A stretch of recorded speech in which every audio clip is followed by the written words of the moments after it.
Hello friends, welcome to cute smiling. ఇవాళ మనం విజయవాడకి వెళ్ళాము.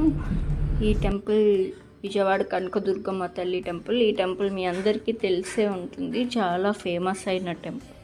ఇక్కడ చూస్తున్నారు కదా మీరు, అది కృష్ణా నది, అది విజయవాడ అమ్మవారి టెంపుల్. కింద నుంచి ఓవర్ వ్యూ ఇస్తున్నాము.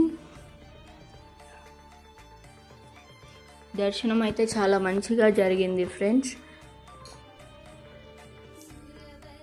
ఇది మొత్తం టెంపుల్ ఫ్రెండ్స్.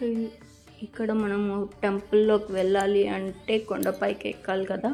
కొన్ని వెహికల్స్ అంటే మనం విడి రోజుల్లో నార్మల్ డేస్లో వెళ్తే మన వెహికల్ని కొండపైకి వెళ్ళనిస్తారు. లేకపోతే కనుక మనం ఇక్కడ కిందనే పార్కింగ్ చేసుకొని లిఫ్ట్ ద్వారా కానీ స్టెప్స్ ద్వారా కానీ మనం పైకి వెళ్ళొచ్చు.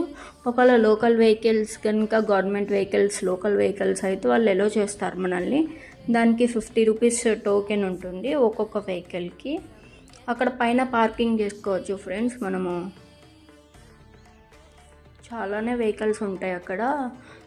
మనకి అక్కడ ఫెసిలిటీస్ కూడా చాలా మంచిగా ఉంటాయి. దర్శనం కూడా చాలా తొందరగా అయిపోయింది. మేము ఆ రోజు గురువారం వెళ్ళాము. అంత రష్గా ఏం లేదు, ఈవినింగ్ టైంలో వెళ్ళాము కాబట్టి చాలా మంచిగా అనిపించింది. ప్రసాదం తీసుకున్నాము. అక్కడ లడ్డూస్ ఇస్తారు, మనం తీసుకోవాలి. లడ్డూస్, పులిహోర అమ్ముతారు అక్కడ కౌంటర్స్లో, మనం తీసుకోవాలి. అక్కడ మనకి ఏదైనా హెల్ప్ కావాలంటే అక్కడ హెల్ప్ చేసే వాళ్ళు కూడా ఉంటారు, టీమ్ మెంబర్స్. చాలా మంచిగా మనం కార్ పార్కింగ్ చేసుకున్న తర్వాత అక్కడ ఫస్ట్ వినాయకుడు టెంపుల్ వస్తుంది. అక్కడ వినాయకుడు టెంపుల్ని దర్శనం చేసుకొని మనం నేరుగా లైన్లోకి వెళ్ళిపోయి అమ్మవారిని దర్శనం చేసుకోవచ్చు ఫ్రెండ్స్. ఇక్కడ మనం చూస్తున్నాం కదా, అక్కడ కింద అమ్మవారు స్టెప్స్ కింద ఉంటుంది అమ్మవారు.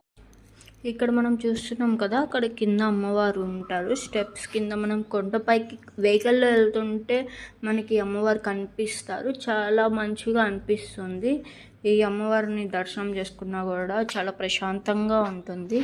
ఇలాంటి మంచి వీడియోస్ కోసం మా ఛానల్ని సబ్స్క్రైబ్ చేసుకోండి ఫ్రెండ్స్.